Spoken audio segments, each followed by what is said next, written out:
Então eu preciso desse Deus. Mas, aqui que vem a contradição, ao mesmo tempo que eu tenho uma carência por esse Deus, eu tenho uma carência por um Deus que eu possa amar, abraçar. Eu quero um Deus que saiba tudo, mas ao mesmo tempo que conversa comigo. Que graça tem, vocês são muito amigos. Você contar uma piada que ele já sabe todas. Você vai contar para ele uma coisa e já sabe tudo. Onde é que eu vou com esse Deus se ele está em toda parte? Então, ao mesmo tempo que eu preciso que ele seja acima de tudo, eu preciso que ele seja íntimo. Aí eu tenho um autor, Levinas, Emmanuel Levinas, filósofo, ele perguntava assim, como pode o infinito caber no espaço finito? Isso é até interessante, porque já viu aquele filme Deus é Brasileiro? Do Antônio Não, Fagundes? sim, antigão. Mano, Deus é chato pra caralho ali. Mas porque ele é tudo. Ele sabe de tudo. Ele sabe de tudo. Cara, esse filme é muito bom. Eu gosto muito daquele antigo, filme. Esse filme temos porque 20 anos ele tá no Brasil procurando um novo Messias. Entendeu? E... Aquele filme é genial, cara. E tipo, Deus ali... Faz quanto tempo isso daí? Tem uns 20 anos ou mais. Nossa, esse filme é bem antigo. Então, já dava pra ele ter ido lá em Curitiba e encontrado o Henrique Cristo. Que eu nem sei se tá lá mais, né? Não, agora ele tá em Brasília. Nessa época ele tava em Curitiba. Mas aí o que acontece? A gente precisa de um Deus humano. Porque eu quero contar para ele, eu quero surpreendê-lo. Eu quero, com a minha oração, mudar a cabeça dele, mesmo sabendo que ele não muda. É verdade, cara.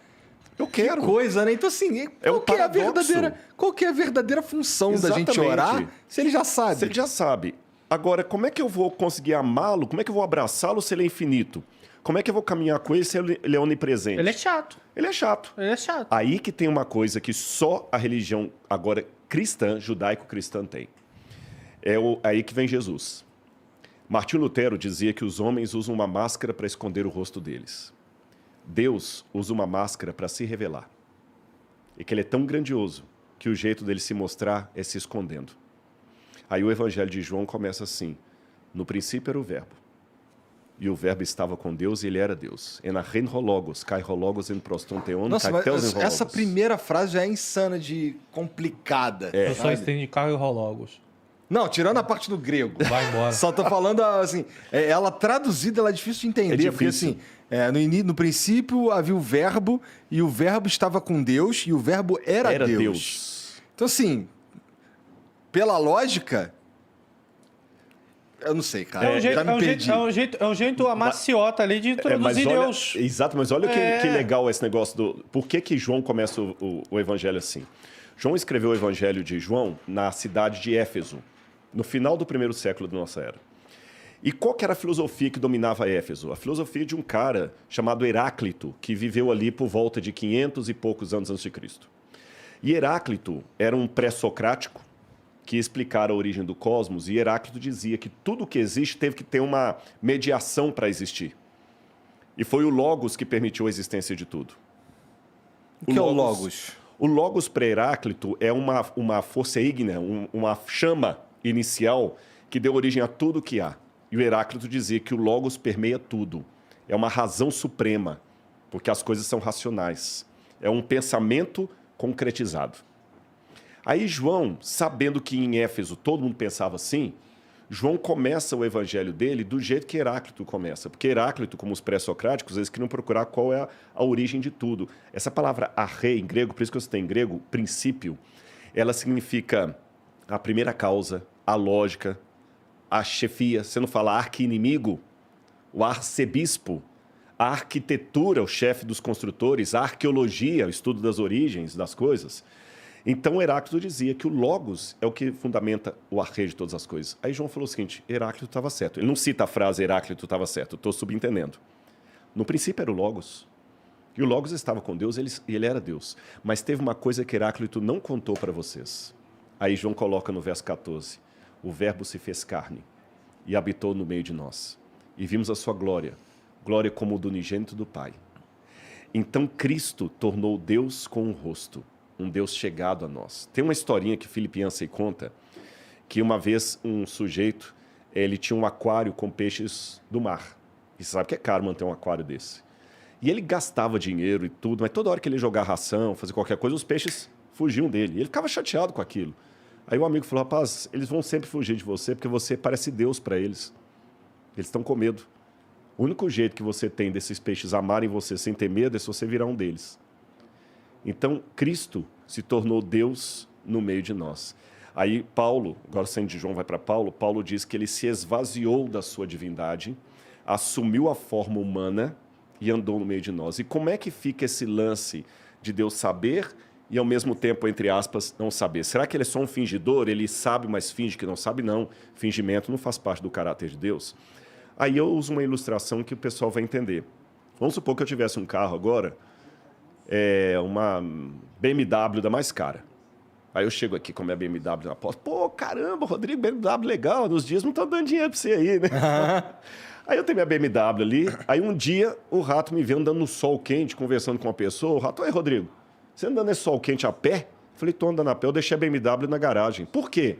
É porque esse camarada aqui não anda em carro. Ele tem uma fobia de carro. E ele quer conversar comigo. O único jeito que eu tenho de conversar com ele é andando a pé com ele. Aí ele fala assim, não, pô, cara, mas você tem uma BMW. Você não pode andar a pé. Peraí.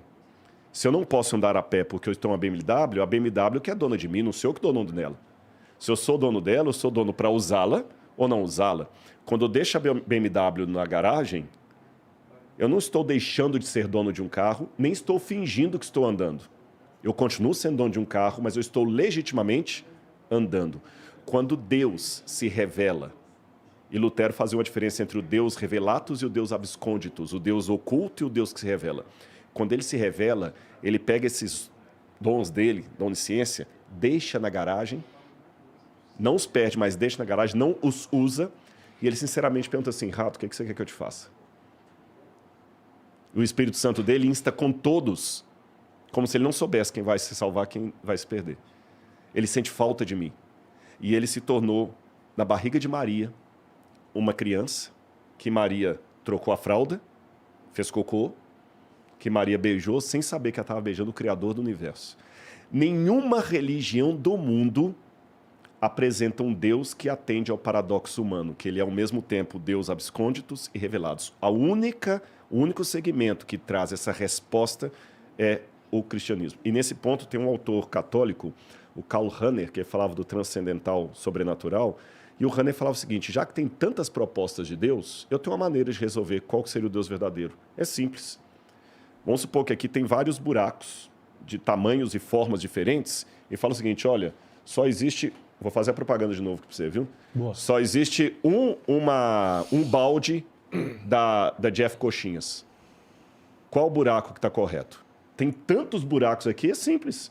É só olhar qual tem o formato certo. Formato. Aquele que tem um triângulo é um buraco, mas não é o que preenche. O que tem um quadrado é um buraco, mas não é o que preenche. Só esse aqui, nesse tamanho. Então, ótimo. Agora vamos transferir para o ser humano. Vamos olhar dentro da necessidade humana qual é o formato do vazio com forma de Deus que nós temos. Aí vamos olhar as propostas religiosas, qual que responde. Será que Zeus consegue ser ao mesmo tempo transcendente, infinito e íntimo? Será que os outros deuses que eu podia citar aí, né? Brahma consegue ser?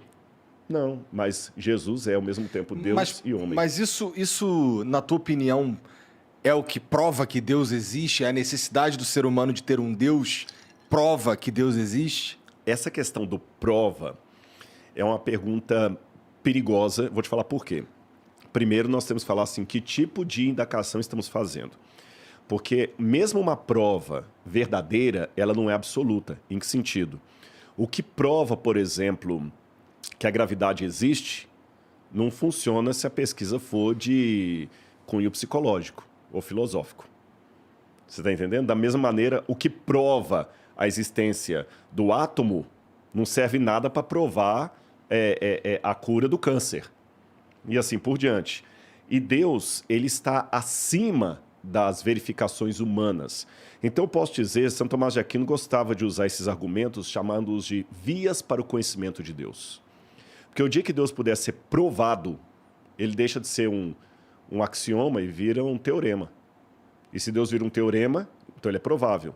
Mas se ele é provável, então ele cabe dentro do meu escopo mental. Se ele cabe dentro do meu escopo mental, ele não é grande o bastante para ser Deus. Caralho. Entendi. Cara, é muita reflexão que tem que se ter. Porque, mas assim, mas tá bom, então deixa eu reformular.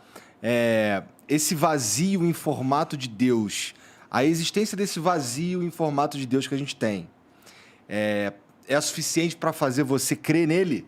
Sim. Entre outras coisas, sim. Entre outras coisas, sim. Na verdade, no final de tudo, tem a questão da minha relação com ele, que é muito pessoal. Mas falando do ponto de vista racional, isso aqui, para mim, é uma coisa muito forte. Porque o vazio está aí. Não tem como negar. Ele está aí. O Betinho teve esse vazio, o Rodrigo tem. O cara... Esse vazio que você diz é o inexplicável? Essa sede pelo eterno. Por que existe algo ao invés de nada? O ser humano... Interessante, essa é uma boa diferença entre o ser humano e os animais. Nós somos os únicos que queremos encontrar significado nas coisas. Os questionáveis. O cachorro uiva para a lua, mas ele não reflete sobre a lua. O animal, ele tem medo de morrer. Se você for... Ele se assusta, ele avança porque ele tem medo de morrer, mas ele não filosofa sobre o medo de morrer. Você não vê o cachorro, pois é, minha mãe morreu, meu avô morreu, agora eu vou morrer também, já estou com 14 anos. Quer dizer, não existe isso. O ser humano é o único que pensa sobre a sua própria existência. E esse é o pior castigo que o ser humano poderia ter. Pensar... A ignorância é uma dádiva. E ao pensar sobre a própria existência, nós também conseguimos enxergar o nosso vazio existencial. E de onde vem isso? A pergunta é de onde vem. Por exemplo, o Freud dizia que nós nascemos com essa carência por um pai universal. Tudo bem. Mas de onde vem essa carência? Porque é estranho você sentir falta de algo que não existe? Mas não é... Assim, eu entendo. Entendo, inclusive, por que isso daí apela tanto para... Na verdade, faz com que a tua crença se reforce. Mas... eu tenho uma certa dificuldade, em ligar a existência desse vazio, que pode ser só uma coisa natural que vem do fato da gente ser autoconsciente. Claro. Eu sei que você falou que provar Deus é difícil, até porque se a gente conseguisse provar, ele não seria Deus de verdade. Mas, assim, a existência desse vazio, para mim, ela pode ser interpretada como um fruto da nossa autoconsciência. E não necessariamente a existência de um Deus. Eu acabo preenchendo ela com a crença em um Deus, mas ela não é necessariamente o que... Ela não predispõe a Deus. Vamos levar, então, ao ceticismo absoluto. Igual aquela hora que você me perguntou sobre o católico, eu respondi sobre o budista. Eu potencializei sua pergunta. Eu vou pedir licença para fazer isso de novo. Tá. Eu vou convidar vocês a fazer um exercício comigo de ceticismo ao extremo, que estava muito em voga na época de René Descartes.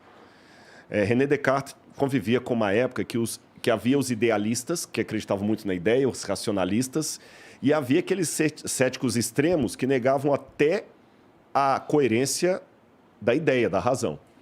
Eles falavam o seguinte: olha, eu duvido tanto que eu não posso nem ter certeza que você está aqui. Quem me garante... Estou traduzindo Descartes para hoje, ou pelo menos não o Descartes, que ele foi contra isso aí. Vou dar a resposta que ele deu. Vou traduzir para hoje Matrix. Né? Quem me garante... Quando você falou isso, eu pensei em Matrix. Matrix. Mas, na verdade, o Matrix, que o último também foi horrível. eu tô igual aqueles velhos que só gostam... Isso é um sinal de velhice, né? Não foi muito bom também, não. Quando a música da sua juventude era mais legal, o joguinho era melhor. Tudo... Mas vamos lá. Quem me garante que vocês existem e que o flow existe? Ou que eu estou apenas projetando isso aqui, eu estou numa máquina com eletrodos aqui projetando essa realidade, que nada disso aqui existe. Tudo isso aqui é algoritmo. Quem me garante? Não havia essa ideia Matrix na época, mas o conceito existia na época de Descartes. É o conceito de metaverso também. Metaverso, exatamente. Aí o Descartes respondeu o seguinte: gente, tá, eu posso até cair, mas tem uma coisa que eu não posso negar. Aliás, antes de entrar nesse negar, deixa eu falar do método de Descartes. Ele falou o seguinte: por que eu vou crer? Aí foi o método cartesiano que eu usei para sustentar a minha fé. Eu vou demolir tudo que eu acredito. Eu vou demolir tudo. E vou começar do zero. Para ver se eu consigo construir um edifício de novo. Com as mesmas peças. Sabe o Lego? Estou vendo um Lego ali. Você desmonta todo, vamos ver se você consegue montar de novo. Se eu montar de novo é porque tem coerência. Agora, depois que eu demulo tudo, tem que sobrar pelo menos uma base. Aí o Descartes falou assim: a base que sobra é o seguinte: ainda que tudo seja uma ilusão, eu tenho que existir. Porque se o rato não existe, se o Igor não existe, é apenas uma ilusão da minha mente, a minha mente tem que existir em algum lugar projetando essa ilusão. É onde vem a famosa frase de René Descartes, cogito ergo sum, em latim. Penso, logo existo. Então, pelo menos eu existo. Essa foi a base. Se eu existo, quem me produziu? Será que eu tenho evidências para supor, pelo menos... Porque, veja bem, quando a gente fala assim, olha, essa coxinha aqui pode ter vindo da Vila Prudente ou pode ter vindo lá da loja... Da Zona Sul. Da Zona Sul. Não sei, o rato não falou, então ele pode ter vindo da Vila Prudente ou pode ter vindo da Zona Sul. 50% de chance para um lado, 50% de chance do outro. Por que você fala? Não, porque tem uma loja na Vila Prudente, tem uma loja na Zona Sul. Ele só tem 2 lojas, então de uma das 2 vieram. Aí eu estou trabalhando com 50% de chance. Uhum. Agora, quando eu falo o seguinte, não, essa coxinha ou veio da Zona Sul ou ele veio de Belo Horizonte. Tá, mas até onde eu saiba, não tem loja da Jeff Coxinhas em Belo Horizonte. Belo Horizonte está muito longe daqui. É muito improvável que essa coxinha tenha vindo de Belo Horizonte. Chegou quentinha. Chegou quentinha. Então, desculpa. Não, mas e se ela veio de Belo Horizonte? Não, mas não tem jeito, gente. Toda a lógica diz que ela veio da Zona Sul. Tudo que o cara falou e tudo e tal. Aí o cara... Não, mas e se eles têm um negócio de teletransporte que mandou e que a gente ainda não descobriu? Torna ainda mais complicada a explicação. Complicada a explicação. Então, não dá para falar 50-50, 50%, 50%, tá bom? Então, até como eu falei, vida provém de vida. Nada só produz nada. Então, se eu existo, não é uma questão ou Deus me fez ou eu surgi por um acaso. Ou a coxinha veio da Zona Sul ou veio de Belo Horizonte. Não, alguém me fez. Tá, então se esse alguém me fez, ele tem alguma coisa a ver comigo. Então, vamos lá. E eu tenho uma carência dele. Eu nasço com a carência dele. Então, você está notando que a coisa vai sendo construída aos pouquinhos e o edifício de Lego vai sendo novamente montado. Não é uma coisa assim, pueril, acreditar por acreditar. E aí vem o lance do relacionamento. E nós temos essa carência desse Deus. Eu estou tentando lembrar o nome de um autor alemão aqui, gente, está na ponta da língua, daqui a pouquinho eu lembro. Nossa, mas é como se eu tivesse esquecido o nome de Pedro Álvares Cabral aqui. Até é vergonhoso isso, mas tudo bem. Como eu falei, todo sistema fechado, a lógica está fora dele. Tá certo? Se o universo tem uma lógica, tem que ter uma resposta fora dele. Senão, não tem como ter. Não tem como ter lógica. E vamos pensar uma coisa, nossa carência por essa lógica. Quando as tartaruguinhas lá do Projeto Tamar da Bahia eclodem no ovo, elas já nascem correndo todas para a água. Ela não corre para o mato. Por que as tartaruguinhas correm para a água? A explicação que dão é que é instinto, né? Instinto. Uhum. Tá certo, e eu concordo que é um instinto. Mas por que o instinto manda correr para a água? A pergunta é mais simples. É porque a água existe. Seria estranho o instinto da tartaruguinha mandá-la correr para a água se a água não existe. Imagina, então seria um teste bacana, tipo, botar elas para nascer em um lugar onde não tem água. Não sei, com certeza elas vão já morrer fizeram isso. Buscando a água. Elas vão morrer buscando a água, né? Então, da mesma maneira que o instinto da tartaruga mostra a existência da água, mesmo que ela esteja no deserto, ela vai sair procurando a água, o nosso instinto manda buscar o transcendente. E quer nós nasçamos numa situação de beira de praia ou do deserto, a gente vai continuar buscando esse transcendente. E quando não achar esse transcendente por qualquer questão biográfica, a gente vai tentar substituir esse transcendente com outra coisa. Aí que venha o tédio do possuir lá do Schopenhauer. É o camarada que ele teve fama, ele teve dinheiro, ele teve tudo, mas tem um vazio muito grande. E eu tenho certeza que nessa banca aqui, sem querer julgar ninguém, vocês já entrevistaram muitas pessoas que contaram, pô, cara, eu cheguei no ápice da glória, tinha milhões de fãs, pessoal, mulher e tudo, bebida, e um vazio tremendo. Eu entrava no